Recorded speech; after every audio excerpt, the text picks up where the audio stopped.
alas, poor story mind, like alas, poor Yorick. You hold it out. And from the outside, you're looking at the psychology kind of dispassionately.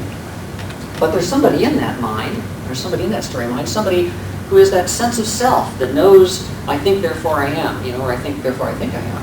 And that's sitting inside that mind.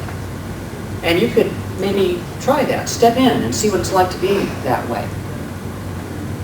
You also consider things. You say, maybe I should change my point of view on this, or change my point of view on that, or change how I feel about this. Am I being unreasonable? Did I go over the top and get mad when it really wasn't their fault?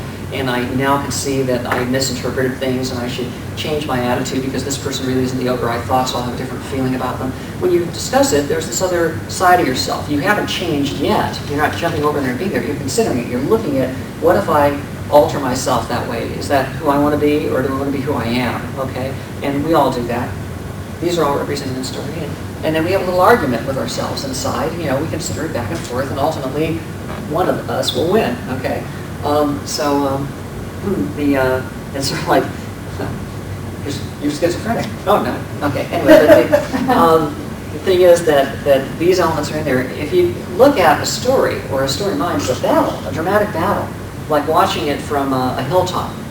The view of holding it out in front of you and saying, alas, poor story mind, that's the same view of a general on a hill watching the battle down below. All kinds of dramatic explosions going off, all kinds of characters running all over. You can't even see them by name. You don't know their personalities. You just see, here's the guy leading the charge.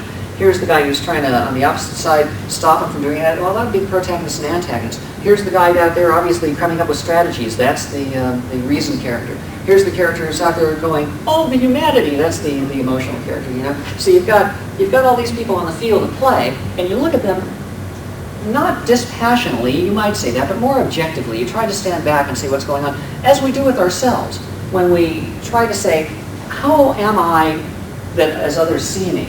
How do I fit in the picture if I were just one of the people instead of my main concern? If I was not saying, how am I going to make out on this deal, but how is everybody going to make out, and how do I get a fair share, as opposed to how do I get as much as I can get? If you try to put yourself into the objective view, then you take that, and you're thinking from the objective view about they, and you think about yourself as part of that they view of the general on the hill, okay?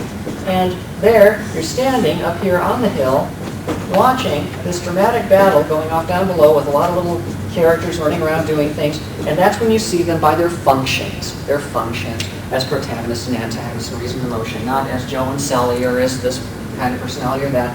It's what they're actually doing. If you can't tell what they're thinking or feeling from up here, all you can do is see how they act. Very objective view. And we need that in story. We need that because we have it in real life. So we have to take that story mind and we have to see that view of our story from the outside looking in. The God's eye view, as it were, of the story. Audience is going to want it. Reader's going to want it. However, we talked about that sense of self, the story's sense of self. Who am I in the story? The audience needs to be projected into the story, into one character, and stand in their shoes of one of those soldiers.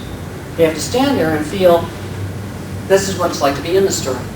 The character that the audience most identifies with, the one it seems to be about, the story seems to be about, the character who is grappling with the moral dilemma of the story, whatever it may be, or the one who's most influential in the message issue of your story.